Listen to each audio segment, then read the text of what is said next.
দুই জায়গায় থুতু ফেললে জীবনে বিপদে পড়বেন এবং কি এই থুতু কিয়ামতে আপনার কপালে আল্লাহ মেখে দিবেন। মারাত্মক একটা বিষয়। আমরা কিন্তু অনেকেই এটা জানি না। এই যে আমরা থুতু ফেলি, অনেকেই এই ভুলটা করে। এই দুই জায়গার ব্যাপারে রাসূল সাল্লাল্লাহু আলাইহি হাদিসে নিষেধ করেছেন, তার মধ্যে একটা রাসূল সাল্লাল্লাহু আলাইহি ওয়াসাল্লাম সিরিয়াসলি নিষেধ করেছেন। প্রথম সেটা হচ্ছে কিবলার দিকে থুতু ফেলা। আমরা অনেক সময় থুতু যে ফেলি, আপনি কখনো বুঝে শুনে কখনো এটা করবেন না যে কিবলার দিকে, যেদিকে আমাদের কিবলা কাবা, আমাদের দেশে তো পশ্চিম দিক, এদিকে আপনি থুতু ফেলবেন না। এটা কিন্তু মারাত্মক বিষয়। এবং কি আল্লাহর হাবিব সাল্লাল্লাহু আলাইহি ওয়াসাল্লাম জানিয়েছেন, কিবলার দিকে যারা থুতু ফেলে ইচ্ছা করে, এই সমস্ত ব্যক্তিদেরকে আল্লাহ রাব্বুল আলামিন কিয়ামতের এই কঠিন ময়দানে এই থুতুগুলা তার কপালে উঠিয়ে দিবেন, কপালের মধ্যে মেখে দিবেন থুতুগুলা।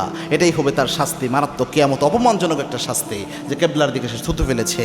আর দুনিয়াতে যে বিপদ হবে সেটা হচ্ছে, যদি আপনি ইচ্ছা করে এই থুতুটা ফেলেন, এই দুনিয়াতে আপনি ঈমান নিয়ে মৃত্যুবরণ করতে পারবেন না। কেননা কিবলা বা কাবা আমাদের একটা শিআর, নিদর্শন। এটার দিকে আমরা নামাজ পড়ি।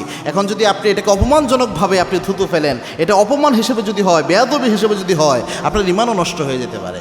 দুই নাম্বার হচ্ছে, আরেক জায়গায় থুতু ফেলা নিষেধ, সেটা হচ্ছে আপনার মসজিদে অনেকে রয়েছে, মসজিদে নামাজ পড়তে যায়, মসজিদের মধ্যে দেখবেন যেখানে সেখানে থুতু ফেলে, নোংরাভাবে থুতু ফেলে, পাশের মুসল্লিদের কষ্ট হয়। জানালা দিয়ে প্রায় সময় একটু পর থুতু ফেলে, ওই থুতু ছিটা উড়ে এসে আরেকজন মুসল্লির গায়ে পড়তেছে। এটা মারাত্মক নিষেধ, এটা মারাত্মক বেয়াদবি, আদবের খেলাফ। এই কাজগুলো করবেন না। মসজিদ হচ্ছে পবিত্র জায়গা, আল্লাহর ঘর।